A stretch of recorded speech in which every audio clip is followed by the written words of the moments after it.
Hello students, now we start male gametophyte. Last video के ending में थोड़ी सी कुछ प्रॉब्लम्स आ गई थी, so again we start the male gametophyte. So male gametophyte is known as germinated pollen grain. कि जो जर्मिनेटेड जो पोलन ग्रेन होता है उसे ही हम मेल गेमेटोफाइट कहते हैं, और ये माइक्रोस्पोर या पोलन ग्रेन से इसका फॉर्मेशन होता है. आप कह सकते हैं कि जो मेल गेमेटोफाइट जो है ये माइक्रोस्पोर या जो पोलन ग्रेन है इसकी फर्स्ट सेल को रिप्रेजेंट करता है. मतलब मीन्स सिंपली कह सकते हैं कि जो ये मेल गेमेटोफाइट जो है ये पोलन ग्रेन या माइक्रोस्पोर जनरेशन की फर्स्ट सेल को रिप्रेजेंट करते हैं.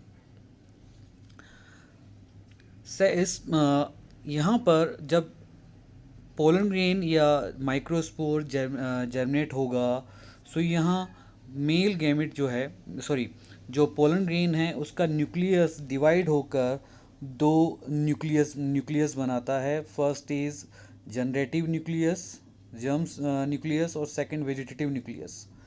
जनरेटिव न्यूक्लियस जो है ये लेंस शेप्ड होता है. इसका जो शेप होता है वो लेंस के जैसा होता है. और दूसरा जो सेल होता है जिसे हम वेजिटेटिव न्यूक्लियस कहते हैं, जिससे वेजिटेटिव न्यूक्लियस बननी है, वेजिटेटिव सेल का बनना है, वो साइज़ में बड़ी होती है. सो दो सेल्स फॉर्म हो जाएंगे यहाँ पर. जनरेटिव सेल जो फर्स्ट न्यूक्लियस से बनेगा, जो लेंस शेप्ड जो न्यूक्लियस है उससे जनरेटिव सेल बनेगी, और सेकंड जो है वो बनेगी वेजिटेटिव सेल. ये दोनों जो सेल्स हैं ये दोनों सेल्स माइक्रोस्पोर जो होता है, माइक्रोस्पोर्स के न्यूक्लियस में डिवीजन होने से ये दोनों सेल्स का फॉर्मेशन होता है. देन इसके बाद जो जनरेटिव सेल है वो एक्चुअल में डिवाइड होकर, या यूँ कह सकते हैं कि जनरेटिव सेल का जो न्यूक्लियस है वो डिवाइड होकर दो मेल गैमेट बनाता है. जो मेल गैमेट्स हैं वो मेल गैमेट्स फॉर्म्ड होते हैं जर्म सेल या जनरेटिव सेल के न्यूक्लियस के डिवाइड होने से. So this is the male gametophyte. Next is structure of pollen grain. So a pollen grain is a single cell, unicellular, single nuclei, single nucleus, and haploid and a round shape structure. Single cell unicellular structure है, single nucleus होता है, haploid होता है, और normally structure जो होता है वो राउंड शेप होता है. न्यूक्लियस और जो डेंस प्रोटोप्लाज्म साइटोप्लाज्म जो है वो दो क्लियर मेम्ब्रेन से सराउंडेड होता है. दो वॉल्स दो वॉल्स यहाँ पर होती हैं. एक जो पोलन ग्रेन है इसकी दो आउटर मेम्ब्रेन्स होती हैं, और सबसे बाहर जो मेम्ब्रेन होती है दैट इज नोन एक्साइन, और एक्साइन के अंदर जो मेम्ब्रेन होती है that is known an intine.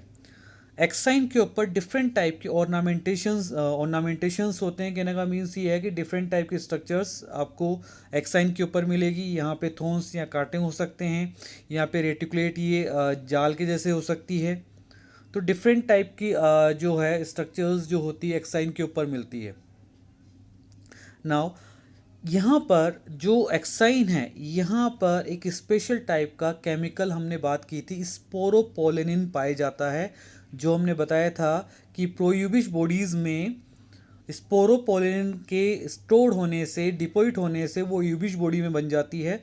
तो ये जो स्पोरोपोलेनिन है जो है ये नॉर्मली किसी भी फिजिकल और बायोलॉजिकल फैक्टर से डिकम्पोज नहीं होता है. So pollen grain is normally या नेचुरली रेजिस्टेंट सब्सटेंस. आप कह सकते हैं कि भैया नॉर्मली आप जो है नेचुरली इसका डिकम्पोजिशन नहीं होगा. रीज़न आपको मालूम है, स्पोरोपोलेनिन. और यही स्पोरोपोलेनिन जो है ये पोलन ग्रेन को एक लंबे टाइम तक, मीन्स आप कह सकते हो हज़ारों साल तक ये इसको नेचुरल कंडीशंस में प्रिजर्व कर सकता है. नाउ यहाँ पर भाई जो एक्साइन है यहाँ पर छोटे छोटे स्पोर्स भी होते हैं जिन्हें हम जर्म पोर्स कहते हैं. एक्साइन के ऊपर जगह जगह पर स्पोर्स पाए जाते हैं, छोटे छोटे होल्स होते हैं जिन्हें हम जर्म पोर्स कहते हैं. नंबर्स इनके नॉर्मली 1 से 3 तक होते हैं. और यहीं से आपका जो पोलन ग्रेन है जब जर्मिनेट होता है तो वो पोलन ट्यूब यहीं से बनती है. जो पोलन ट्यूब कह दीजिए या जर्म ट्यूब कह दीजिए, वो यहीं से अराइज होती है और उसी के थ्रू, उसी पोलन ट्यूब के थ्रू जो दो मेल गैमिट्स बने थे, जो दो मेल गैमिट्स बने थे, किससे बने थे? जर्म सेल से। जो जर्म सेल से जो दो मेल गैमिट्स बने थे, वो मेल गैमिट्स इस पोलन ट्यूब के थ्रू, इस जर्म ट्यूब के थ्रू कहाँ मूव करते हैं? फीमेल गेमेटोफाइट की तरफ मूव करते हैं। नेक्स्ट, इंटाइन जो होता है थिन मेम्ब्रेन है, मेम्ब्रेनस स्ट्रक्चर है जो पैक्टिन और सेलुलोज की बनी होती है। यहाँ पर एक पोलन किट नाम की स्ट्रक्चर भी होती है कि ये एक ऑयली स्ट्रक्चर है जो इंसेक्ट पॉलिनेटेड फ्लावर्स होते हैं। इंसेक्ट पॉलिनेटेड जो फ्लावर्स होते हैं उनकी एक्सटर्नल मेम्ब्रेन पर एक ऑयली स्ट्रक्चर पाई जाती है, एक ऑयली सरफेस होती है जिसे हम पोलन किट कहते हैं। ये पोलन ग्रेन्स को आप कह सकते हो एक स्पेसिफिक कलर गिवन करती है, स्टिकी नेचर गिवन करती है, और जो स्मेल आती है, पर्टिकुलर जो स्मेल होती है पोलन ग्रेन्स के अंदर, वो इन्हीं का इसी कारण होती है, पोलन किट के कारण होती है। और ये पोलन किट जो है ये फॉर्म होती है टेपिटम की सेल्स के थ्रू, कि पोलन किट जो है फॉर्म बाय द टेपिटल सेल्स। ये पोलन किट जो है ये अट्रैक्ट करती है इंसेक्ट्स को, क्योंकि जो फ्लावर्स होते हैं नॉर्मली वो इंसेक्ट पॉलिनेटेड फ्लावर्स होते हैं, तो इंसेक्ट्स को अट्रैक्ट करने के लिए पोलन किट यूज़फुल है। सेकंड, जो इसका स्टिकी नेचर होता है, तो उससे जो पोलन ग्रेन्स हैं वो इंसेक्ट्स की बॉडी से स्टिक हो जाएंगे, और जो हम कहते हैं कि इंसेक्ट पॉलिनेशन जो है इसमें हेल्प करती है। और थर्ड जो है ये आपके पोलन ग्रेन्स को अल्ट्रा वायलेट रेज से प्रोटेक्ट करती है। इसके अलावा जो एक्साइन है, एक्साइन की मेम्ब्रेन्स के अंदर जगह जगह पर जो कुछ स्पेस होते हैं, उन स्पेस में आपके मेल गेमेटोफाइट और जो टेपिटल सेल्स हैं, जो टेपिटम के सेल्स हैं, वो कुछ प्रोटीन सब्सटेंस बनाते हैं। ये प्रोटीन सब्सटेंस जो हैं, ये जो एम्प्टी प्लेसेस होते हैं एक्साइन में, इन एक्साइंस के एम्प्टी प्लेसेस में ये भरे हुए होते हैं, फिल्ड होते हैं, और जैसे ये मॉइस्चर के कांटेक्ट में आएंगे तो ये इन एम्प्टी स्पेसेस से बाहर आ जाएंगे, और ह्यूमन बींग्स के अंदर डिफरेंट टाइप के फीवर है या जो पोलन एनर्जी है वो उसको क्रिएट करते हैं। ये जो प्रोटीन है, इसी प्रोटीन कारण जो कुछ हम कहते हैं कि ये जो पर्टिकुलर जो पोलन ग्रेन्स है जिनसे हमें एलर्जी होती है वो इसी कारण से होती है। और सेकंड थिंग ये भी है कि ये जो स्पेशल प्रोटीन सब्सटेंस जो होते हैं, ये स्पेशल प्रोटीन सब्सटेंस जब पोलन ग्रेन ड्रॉप होता है स्टिग्मा के ऊपर, तो स्टिग्मा के ऊपर कुछ जो पर्टिकुलर केमिकल्स होते हैं, स्टिग्मा के ऊपर जो पर्टिकुलर केमिकल्स होते हैं और पोलन ग्रेन्स के ऊपर ये जो प्रोटीन्स होती हैं, ये आपस में इंटरेक्ट करते हैं, एक दूसरे को आइडेंटिफाई करते हैं और जो पॉलिनेशन उसको फर्दर बढ़ाते हैं। Next is development of male gametophytes. So pollen grain जो है, ये हमने बात कर ही ली कि पोलन ग्रेन जो है ये मेल गेमेटोफाइट की फर्स्ट सेल है, कि pollen grain is the first cell of the male gametophyte with dense protoplasm and prominent nuclei. जब ये माइक्रोस्पोर या पोलन ग्रेन जो है जब टेट्रेड से, माइक्रोस्पोर ही कहेंगे टेट्रेड में, तो कि जब ये माइक्रोस्पोर जब टेट्रेड से सेपरेट होगा तब आप इसे पोलन ग्रेन कहेंगे। तो ये अपने साइज़ में ग्रोथ करता है, साइज़ को इंक्रीज़ करता है, और यहाँ पर जो साइटोप्लाज्म है वो पेरिफेरल हो जाएगा, एक हम कह सकते हैं कि लेयर की फॉर्म में पेरिफेरल साइड में जाके अरेंज हो जाएगा, क्योंकि जो है सेल के अंदर बहुत सारे वैक्यूल्स डेवलप हो जाते हैं। तो वैक्यूल्स डेवलप होने के कारण जो है ये आपके एक थिन मेम्ब्रेन की फॉर्म में पेरिफेरल साइड में चला जाएगा। अब यहाँ पर आप यूँ कह सकते हैं कि कुछ जो मेल गेमेटोफाइट की डेवलपमेंट के कुछ प्रोसेस जो हैं ये कुछ पॉलिनेशन से पहले होते हैं, कुछ पॉलिनेशन के बाद होते हैं। ये हम बात कर ही चुके हैं कि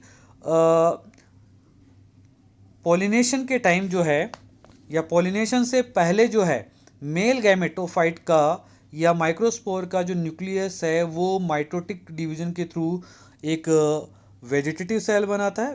पहले वेजिटेटिव न्यूक्लियस बनाएगा, वेजिटेटिव न्यूक्लियस से फिर आपके वेजिटेटिव सेल बनेगी, और दूसरा जो है एक जनरेटिव न्यूक्लियस बनाता है जिससे जर्म सेल बनती है। तो जर्म सेल जो है उसका शेप जो होता है वो लेंस के जैसा होता है। तो पहले ये दोनों न्यूक्लियस बनेंगे, एक वेजिटेटिव न्यूक्लियस बनेगा और देन फिर उसके बाद आपकी सेल्स का फॉर्मेशन होगा कि इनके बीच में मेम्ब्रेन्स जो है वॉल फॉर्मेशन से न्यूक्लियस का फॉर्मेशन हो जाएगा। और मोस्ट ऑफ केसेस में जो पोलन ग्रेन है, इसी बाई न्यूक्लिएट कंडीशन में या इन्हीं दो सेल्स वाली कंडीशंस में वो पोलिनेट होता है। मतलब जब पोलन ग्रेन्स का पोलिनेशन होता है तो उसमें एक जनरेटिव सेल होती है और एक वेजिटेटिव सेल होती है। इनिशियली जर्म सेल जो है ये पोलन ग्रेन की मेम्ब्रेन से या वॉल से अटैच रहती है, बट जब जर्म सेल्स के अंदर वॉल का फॉर्मेशन हो जाएगा तो ये पोलन ग्रेन की वॉल से अलग हो जाएगी और फिर ये वेजिटेटिव न्यूक्लियस की तरफ मूव करेगी। इनिशियली आप कह सकते हैं कि जनरेटिव सेल जो होती है लेंस शेप्ड होती है, फिर इसका जो हम कह सकते हैं शेप जो है ये आपके राउंड शेप होगा, फिर ये आपके जो है वर्म शेप में आएगी। तो जो शेप होता है वो लगातार जो है जनरेटिव न्यूक्लियस का जो शेप लगातार चेंज होता रहता है।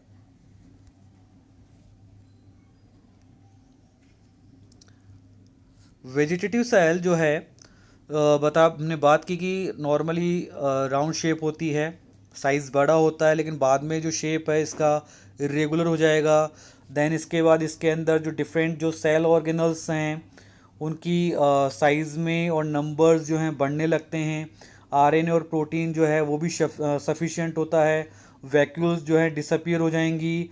और ये मान के चलते हैं कि ये जो वेजिटेटिव सेल जो है ये पॉलिनेशन के बाद जो पोलन ट्यूब है, जर्म ट्यूब जो है उसको बनाती है। ये हम मानते हैं, कंफर्म नहीं है। देन उसके बाद जो है ये जो वेजिटेटिव सेल है ये डिस्ट्रॉय हो जाएगी। Next is generative cell.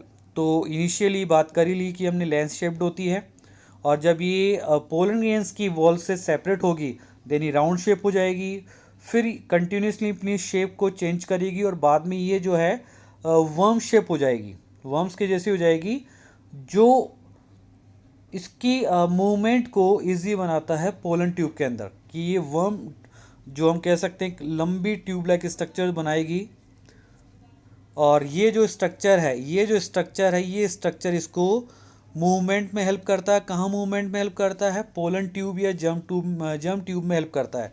कि पोलन ट्यूब या जर्म ट्यूब के अंदर ये जो इसका जो वर्म शेप है, इस वर्म शेप्स के थ्रू ये जो मेल गैमेट्स हैं, ये मेल गैमेट्स आपके मूव करते हैं फीमेल गैमेटोफाइट की तरफ।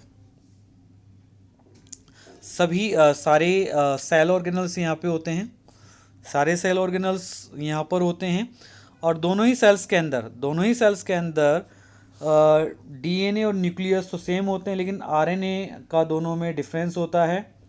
और जो वेजिटेटिव सेल के अंदर साइटोप्लाज्म जो है वो ज़्यादा होता है। ओके।